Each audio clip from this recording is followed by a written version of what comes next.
All right, hey everybody, welcome back to the channel. This is Robert Smirking Gun Reviews, and we're going to be talking about Happy, the sci-fi show that came out last year and is now on Netflix. So I'm finally getting to see it, just like The Expanse. I didn't have cable, so I couldn't watch it until it came on Amazon. So I saw the first episode of this a long time ago, but since I wasn't able to finish it, it was like, what's the point in trying to review this? But now that it's on Netflix, I figured let's give it a shot. So this is a pretty hilarious show. It's full of every cliche in the book. It's based on the graphic novel by Grant Morrison. Follows this character named Nick Sax, who's Christopher Meloni, and that's the reason I'm watching this. Is because Christopher Meloni is a really good actor. I never really got into SVU, but I knew he was good. And I just really like him as an actor. And to see him just get to be completely bonkers and off the wall and chew up scenery is perfect. He's kind of like a really warped version of Frank Castle in this. He's an ex-cop who's turned hitman. You know, it's the whole usual rigmarole. Disgraced cop, drinks a lot, does drugs, wishes he was dead. You know, it's all the things that you've seen before. He's got the partner, the ex-partner, whatever, that, you know, is also kind of is corrupt, and everybody's bad, and everybody's on the take, and just about every line out of people's mouths are just usual cliche police procedural garbage. But it's the insanity, it's Christopher Meloni's over-the-top performance, and the style of it, the ultra-violent look to it that carry it, that make it enjoyable. This is not for everybody. This is some dark shit, but that's like right up my alley. So it is very comic booky in the best possible way, and like the dialogue is very comic booky in that cliched cop procedural way. Now, this first episode called Saint Nick, full spoilers if you haven't seen the episode. So I highly recommend checking this out. And I'm going to continue to do these because honestly, there's not really much out there to review right now. Patton Oswalt, though, as the horse Happy. I like Patton Oswalt. I really do, but I'm kind of feeling a little Patton Oswalt fatigue, between this and Mystery Science Theater and just about he's in everything. Everywhere I turn, there's Patton Oswalt. And while I used to, really relish that all the time, I am getting a little bit like, Jesus, he's like the go-to guy for everything. And it's good for him. Good for him. Really, because being a comic that can have long-standing longevity is rare. But let's get into this. So Nick is. We don't have his whole backstory, but I'm sure it's very much similar to everything else. He was a good cop. Nick Sax is the good cop who made a mistake, and the forces probably screwed him over or whatever. He made some mistakes, and now he's on the bottom rung. He's hacking up a lung in the bathroom, so spewing out blood, so his liver's shot. He's also got this feeling like he can't die, like he's meant to keep living and be tortured because of the mistakes he's made or something. But he gets, these hits, and this whole thing hinges on this kid coming back from Sicily who was cozying up to a mob boss that he was like the grandnephew or something like for. This guy tells him, this Don boss, this mafia boss, tells him this password, this important password. And he's supposed to give it to somebody, but he gets talked into going on a hit to kill Nick. Nick, on the other hand, though, has the hit out on the guy sent to kill him. See where we're going here? It's pretty easy. Both people were hired by the same person to take the other ones out.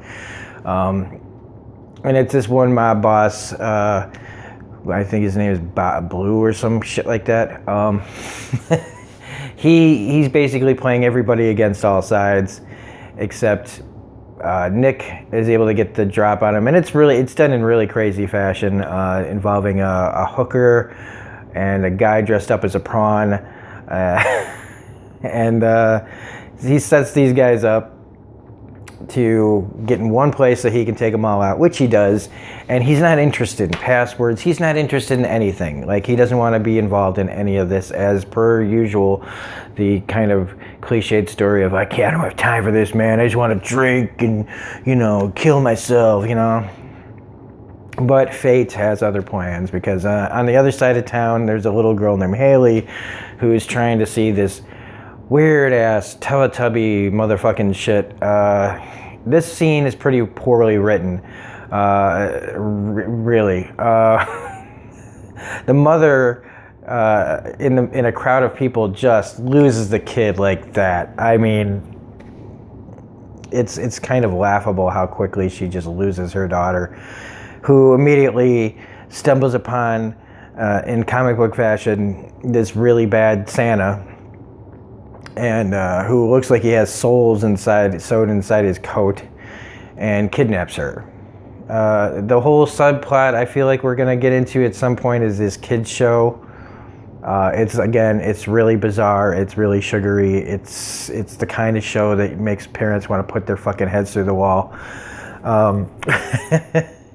And you can tell that the mother of Haley has a previous relationship with cops. So what happens later kind of isn't a surprise, and a little bit of information that we get. So Nick, I want to call him Frank Castle. Nick, he kills these guys. The kid tries to give him the password. He passes out. And now everybody wants him to get the password. His ex-partner, or whatever she is, wants to get it from him for the mob boss. And it appears that he's probably her father. So there's like this whole thing about absentee fathers and, the influences that they have on your, the ways we can fuck up our kids. I think is what we're going with here. So it seems like maybe the mob guy is her dad. And as later on we find out, it appears that Nick is Haley's dad. So you got a mob boss with a kind of an absentee father situation, and you got Nick, who is an ex-cop, who's in an absentee father situation.